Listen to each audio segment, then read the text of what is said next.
Salut les investisseurs malins, aujourd'hui je vais te parler des ICO de 2017.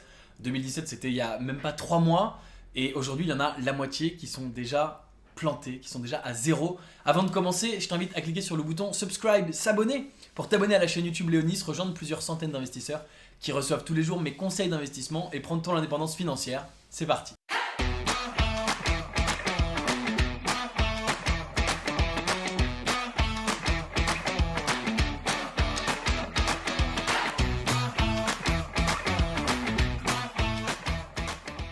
Ne rate pas cette opportunité, je fais gagner mon cours e-learning sur l'investissement complet qui s'appelle « Je réussis mon premier investissement en startup », une idée d'une startup où investir aujourd'hui et 1 an d'accès à mon groupe privé sur l'investissement Léonis où je partage mes meilleures pratiques sur l'investissement. Pour gagner, rien de plus simple, abonne-toi à la chaîne YouTube, active les notifications et laisse un commentaire sous la vidéo pour me dire pourquoi tu veux prendre ton indépendance financière. Presque la moitié, 46% pour être précis, des ICO de 2017 ont déjà échoué.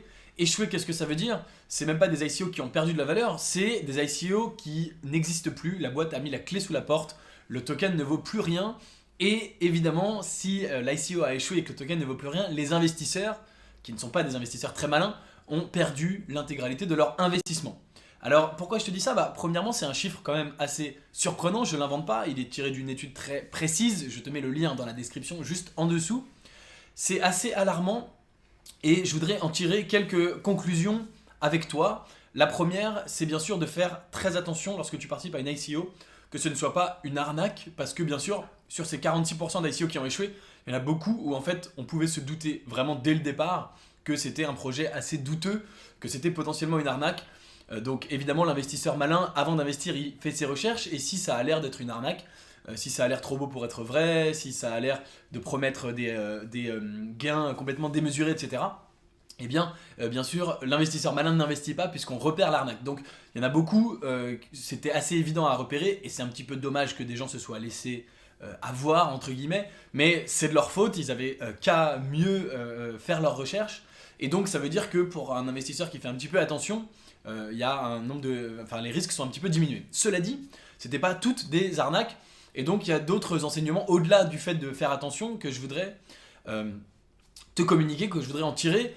Les deux principaux sont les suivants. Le premier, c'est pose-toi vraiment la question lorsque tu participes à une ICO, la prochaine fois que tu souhaites participer à une ICO, de finalement, est-ce qu'il y a un réel besoin pour cette solution? Quelle est la viabilité du projet? On a vu plein d'ICO, il y en a plus d'une par jour, une nouvelle qui sort dans tous les sens, dans tous les domaines. Et la vraie question qu'il faut se poser, c'est mais est-ce que ça répond véritablement à un besoin? Est-ce qu'on a vraiment besoin de ce truc? Ou est-ce que simplement j'investis parce qu'il y a écrit ICO, il y a écrit crypto-monnaie et j'ai trop peur de rater l'opportunité, toujours cette fameuse FOMO, Fear of Missing Out. J'ai trop peur de passer à côté de quelque chose, donc j'investis. Donc premièrement, est-ce que le projet a une réalité concrète dans la vie de tous les jours? Est-ce qu'il a une application? Est-ce qu'il va avoir des utilisateurs dès la semaine prochaine ou le mois prochain? Etc., etc. Il y a beaucoup de projets qui, sur le papier, en théorie, sont hyper intéressants, mais finalement, derrière, il n'y a rien de concret. Donc pose-toi vraiment cette question. Concrètement, demain, où est-ce que ça va être appliqué? Est-ce que, je sais pas, je prends un exemple, est-ce que si c'est une solution de paiement en ligne, eh bien, est-ce qu'il y a des sites internet demain, concrètement, qui vont mettre en place cette solution de paiement? Est-ce qu'il y a des gens, des particuliers qui vont utiliser cette solution de paiement avec leur smartphone en crypto-monnaie ou pas? Et ça me permet de faire une transition parfaite vers l'autre point, c'est un point que j'ai peut-être déjà évoqué, je n'en suis pas sûr, qui dit que finalement, est-ce qu'on a vraiment besoin que tout soit transformé en projet crypto-monnaie? Autrement dit, est-ce qu'on a vraiment besoin du paiement en ligne en crypto-monnaie? Est-ce qu'on a vraiment besoin des sites de vente en crypto-monnaie, du Amazon de la crypto-monnaie? Est-ce qu'on a vraiment besoin du Uber dans la blockchain, du Airbnb dans la blockchain? Est-ce qu'on a besoin de transposer tout ce qui existe dans la blockchain ou pas? Et moi je pense que la réponse est non, on n'a pas besoin de transposer tout ce qui existe dans la blockchain. Aujourd'hui, si on prend l'exemple d'Airbnb, on pourrait prendre Uber, mais Uber c'est un petit peu plus... tout le monde n'est pas d'accord sur Uber. Airbnb, je pense que tout le monde n'est pas d'accord non plus, mais ça fait un peu plus unanimité. Est-ce qu'on a besoin d'un Airbnb sur la blockchain? Franchement, je suis pas convaincu. Airbnb, ça existe, ça marche très bien. Alors il y a des petits problèmes de légalité, illégalité avec la location, les villes qui sont pas contentes, etc. Mais grosso modo, ça marche très bien. Et qu'est-ce qu'on aurait besoin d'un nouveau Airbnb dans la blockchain? Qu'est-ce que ça apporterait de plus? si ce n'est que ce serait décentralisé, et alors, d'accord? Donc, pose-toi bien la question de est-ce que les crypto-monnaies apportent un réel plus sur ce type de projet? Il y a des cas où la crypto-monnaie apporte évidemment un plus. C'est le cas avec les échanges monétaires par exemple, et envoyer de l'argent en bitcoin ou avec le Ripple pour les très grosses sommes d'argent pour les banques, c'est beaucoup plus pratique que de le faire sans les crypto-monnaies. Donc là, il y a un vrai usage. Mais on a vu beaucoup de projets crypto-monnaies qui étaient le Uber, le Airbnb en crypto-monnaie, le Amazon en crypto-monnaie, on a vu passer, etc. etc. Est-ce qu'il y a un réel besoin?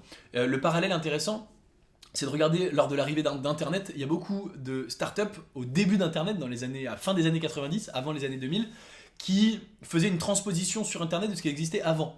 C'est-à-dire des choses qui existaient hors Internet, je sais pas, les annuaires, et des gens qui ont voulu transposer l'annuaire en ligne.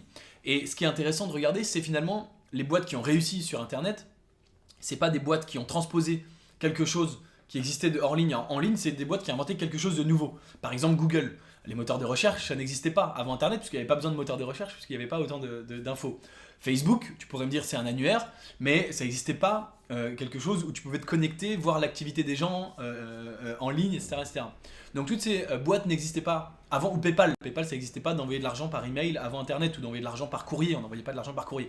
Ils ont vraiment inventé un nouvel usage. Ça, c'est des boîtes du début de l'époque d'Internet qui ont eu du succès et qui n'étaient pas des transpositions, mais qui étaient des nouveaux usages propres à Internet. Donc, fin du parallèle pour t'expliquer que moi, je regarde surtout des nouveaux usages sur les crypto-monnaies, pas forcément une transposition de ce qu'on avait avant avec Internet dans les crypto-monnaies. Donc pose-toi bien cette question à nouveau, est-ce que ça vaut vraiment le coup d'avoir le Uber, le Airbnb, le machin en crypto-monnaie, ou est-ce que ce serait pas plutôt quelque chose de fondamentalement nouveau? L'exemple parfait, l'exemple typique, c'est l'Ethereum. Alors l'Ethereum, c'est pas forcément une société qui a fait une ICO, etc. C'est plus directement une crypto-monnaie.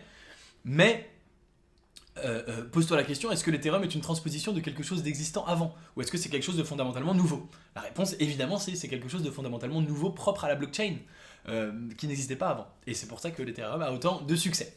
Voilà, c'est tout pour cette vidéo, donc méfie-toi, 46% des ICO de 2017 sont déjà mortes, et ça va probablement continuer. Je pense que le chiffre va encore augmenter et il en restera moins de la moitié. Donc pour 2018, essaye de ne pas te faire avoir, essaye d'investir uniquement dans les ICO qui ont un avenir, et je te parlerai très prochainement de plusieurs ICO sur cette chaîne que j'ai trouvé et que je trouve très sympathique. Donc évidemment, si tu veux voir mes prochaines vidéos, n'oublie pas de t'abonner à la chaîne pour recevoir ma vidéo dès que je la sors. Tu peux même activer la petite cloche. En complément de cette vidéo, tu es libre de recevoir gratuitement mes critères d'investissement gagnants avec le lien qui se trouve dans la description juste en dessous, et je te dis à très bientôt pour une prochaine vidéo. Ciao.